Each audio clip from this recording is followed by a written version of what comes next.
संधि समझ में नहीं आ रही तो समास समझ में नहीं आ रहा है तो रस समझ में नहीं आ रहा है, छंद समझ में नहीं आ रहा है। इसकी बहुत शानदार ट्रिक मैं आज आप लोगों को बताने वाला हूँ।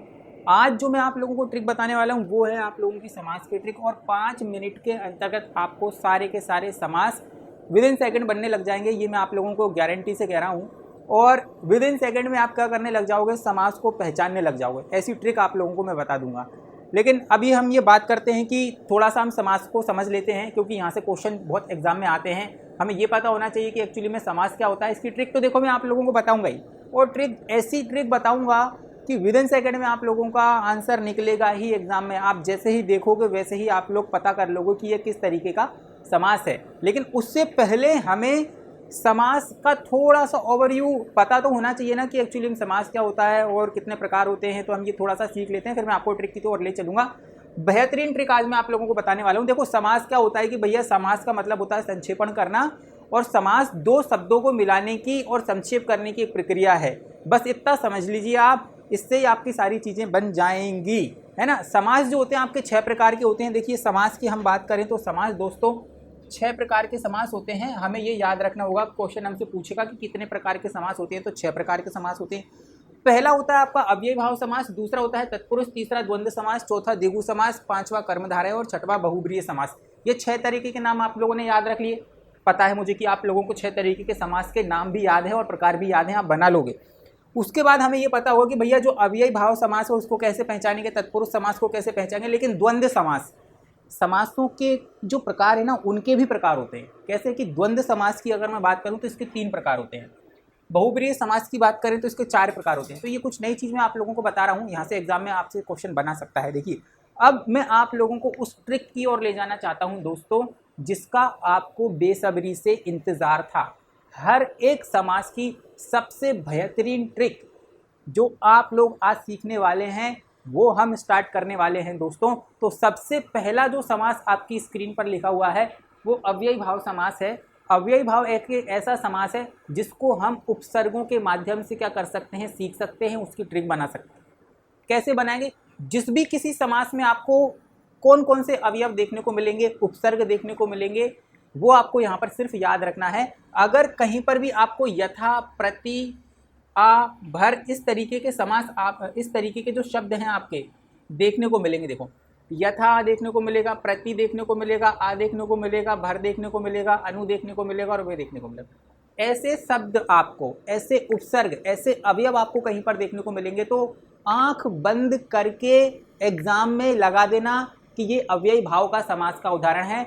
नहीं आप लोगों को जो है मेरी बात सत्य लग रही है, नहीं विश्वास हो रहा है, तो चलिए एग्जाम्पल की शेयर करा देता हूँ जो एग्जाम में पूछे गए हैं, आपसे कई बार पूछे गए हैं। देखिए क्या लिखा हुआ है, आ जन्म, तो मैंने कहा था आएगा। उसके बाद लिखा हुआ है प्रतिकूल, तो प्रतिकूल में भी मैंने आप लोगों को बताया कि भैया प्रतिकूल भी आएगा आपका, तो ये हो गया आपका प्रति आ गया। उसके बाद प्रतिक्षण हो गया, उसके बाद प्रतिध्वनि हो गया, उसके बाद यथा लिखा हुआ है तो यथाशक्ति हो गया, यथाशीघ्र हो गया, प्रतिवश हो गया। आ की बात करें तो क्या हो जाएगा आपका, आपादमस्तक हो जाएगा, आमरण हो जाएगा, प्रतिकूल हो जाएगा, बेलाग हो जाएगा।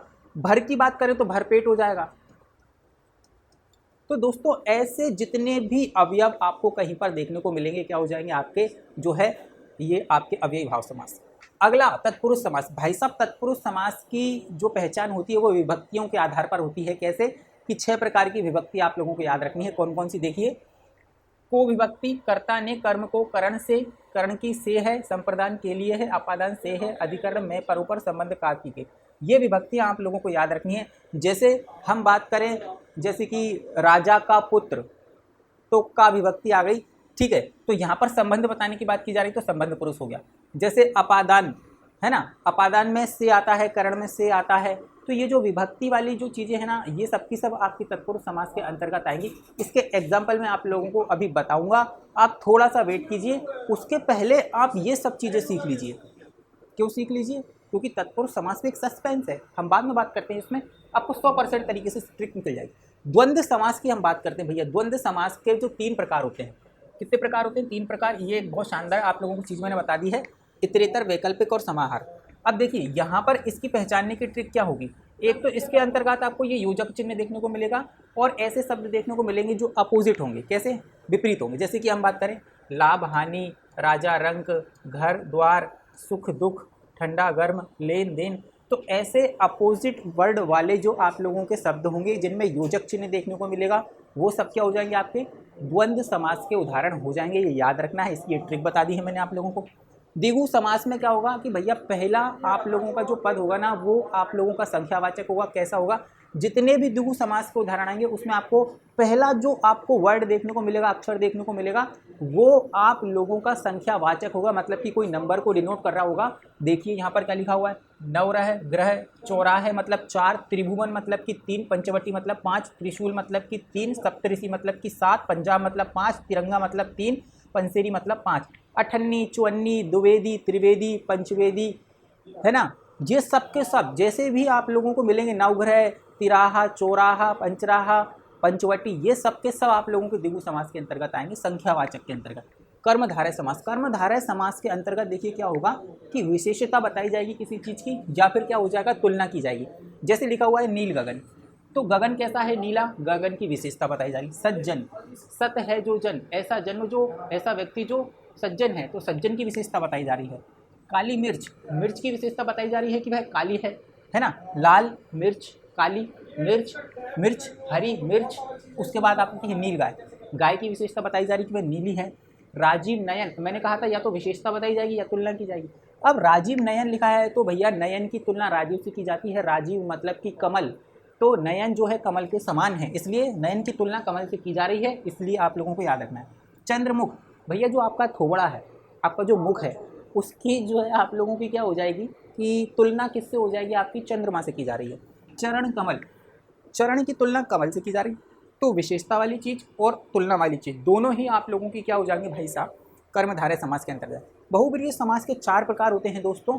व्यतिहार होता है, व्यतिकरण होता है, समानाधिकरण होता है, तुल्ययोग होता है दोस्तों। और इसकी सबसे पहचान की ट्रिक क्या है कि जितने भी भगवान के नाम आ जाएंगे सब के सब दोस्तों आंख बंद करके बहुब्रीहि समास में लगाया ना, जय श्री राम, आप पास हो जाओगे गारंटी के साथ। जैसे भाई मैंने कहा है कि लंबोदर है, दशानन है, गिरधारी है, चक्रपाणी है, विषधर है, नीलकंठ है, चंद्रमौली है, शूलपाणी है, और शैलपुत्री है, वीणापाणी है, श्वेतांबर हो गया, दिगंबर हो गया, नीलांबर हो गया। जितने भी भगवानों के नाम आ जाएंगे, जैसे कि षडानन हो गया है, षडानन मतलब कि भगवान कार्तिकेय, तो जितने भी भगवानों के नाम आ जाएंगे दोस्तों, उन सबको क्या लगा देना आपको, लंबोदर, पीताम्बर, ये सब के सब आप भगवान के नाम जितने भी आ जाएंगे बहुब्रीहि समास में आराम से लगा देना, मज़ा आ जाएगा दोस्तों।